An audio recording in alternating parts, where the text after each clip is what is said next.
Donc toute l'équipe s'est réunie dans ce bar, pas la route de Lorient. Voilà, dans le bar d'un colistier. Voilà, très bien.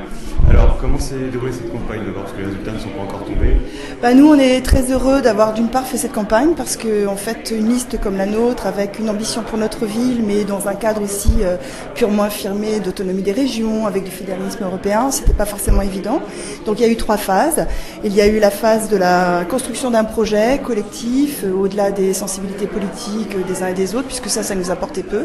Donc, déjà, faire une liste avec des gens, engagés dans un projet, au-delà des clivages politiques, ça c'était une gageure et on l'a tenu, c'était un défi qu'on a remporté. Après est venu le temps de la constitution de la liste, enfin en tout cas la liste définitive, deuxième phase, deuxième étape, et c'est vrai que c'est un bonheur d'avoir pu, présenter notre projet au Rennais et puis d'avoir participé à l'élection. Et une campagne durant laquelle en fait on a eu le temps d'expliquer aussi ce que c'était que pour nous le rayonnement de Rennes à toutes les échelles et que ce rayonnement passait par une Bretagne forte, par des régions fortes telles que ça se passe dans 80% des États européens. Donc on a senti les gens finalement très attentifs à notre grande surprise. Alors on va voir ce que ça va donner en termes de vote. On peut avoir la cote et pas le vote, mais au moins c'est la première fois qu'une telle liste comme ça existe à Rennes et on sent que les gens sont prêts. Alors vont-ils voter tout de suite pour nous ? On ne sait pas, mais voilà, une petite pierre est posée sur, le parterre de la vie politique à l'échelle locale, régionale, européenne, et on compte bien continuer à prospecter, à convaincre les gens et se retrouver dans un autre projet aussi pour les régionales. D'accord. Alors justement, Rennes Bretagne Europe et le Parti Brise Europa a un discours un peu particulier par rapport aux autres listes sur la ville de Rennes, parce qu'on parle beaucoup d'équilibre des villes en Bretagne, de l'équilibre régional. Oui. L'aménagement du territoire équilibré. Et là où les autres listes ont tendance à parler sur le développement de la métropole et de l'importance que va prendre en Bretagne, est-ce que c'est pas un message difficile à passer, ça le fait que Rennes ne doit pas prendre toute la place en Bretagne dans le cadre du municipal?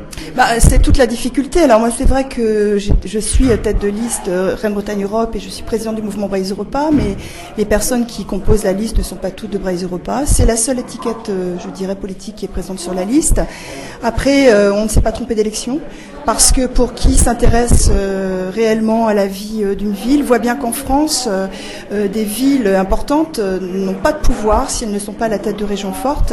Donc ce sont les échelles locales et régionales qui sont réunies et que tout le monde sait bien, mais les politiques n'ont souvent pas le courage de dire que la majeure partie des décisions politiques qui impactent notre vie au quotidien, ce sont des décisions qui proviennent de l'Europe. Alors après, c'est vrai qu'il y a un travail d'éducation, d'autant que c'est biaisé, parce que les politiques en France n'ont pas ce genre de discours, parce que l'éducation nationale parle d'éducation nationale et ne fait pas l'histoire et la géographie des régions.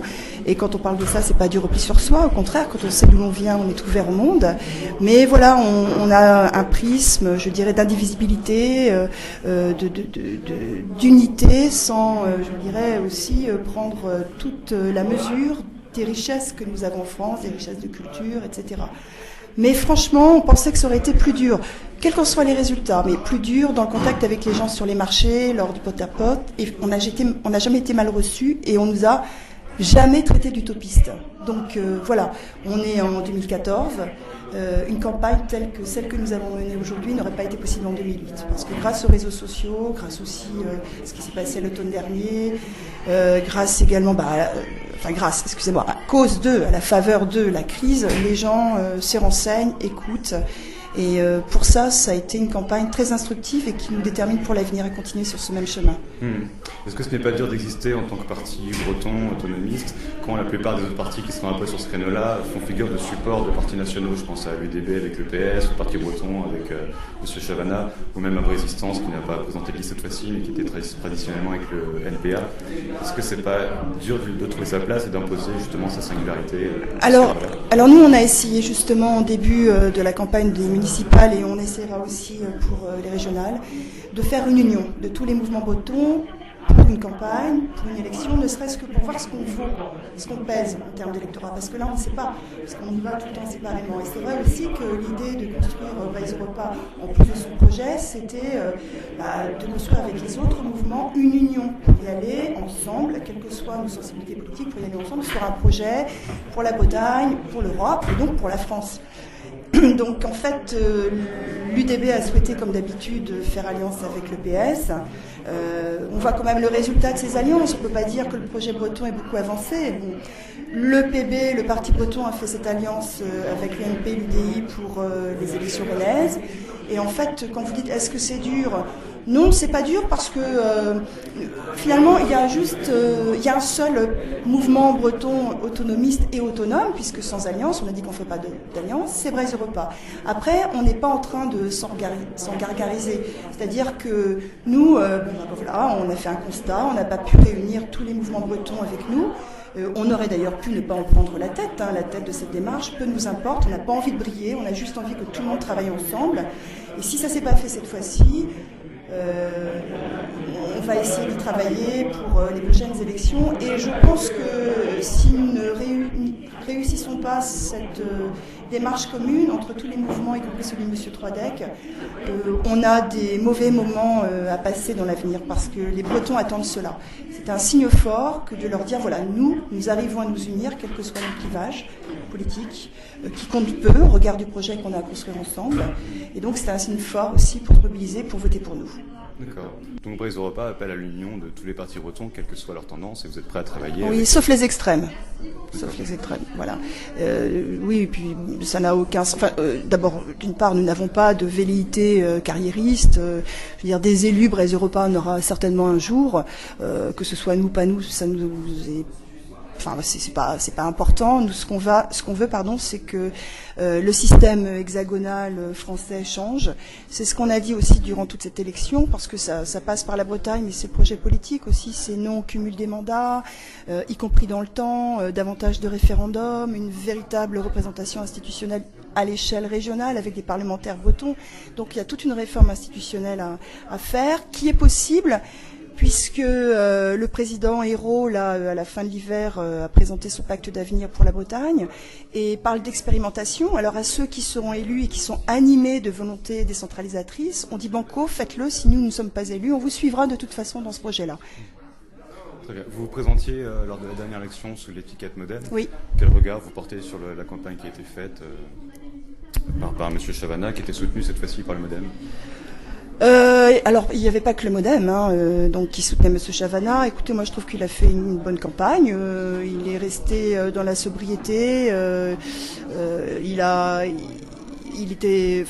fait une campagne de terrain à la hauteur de ce qu'a fait également le Parti socialiste. Donc c'est vrai qu'à côté, nous, Rennes Bretagne Europe, c'est un peu David contre Goliath, parce que les forces sont très importantes du côté du PS comme du côté de l'UMP. Voilà, après, ces deux partis politiques sont pour nous des partis traditionnels comme les autres, qui sont dans un système, qui ont du mal à s'en extraire.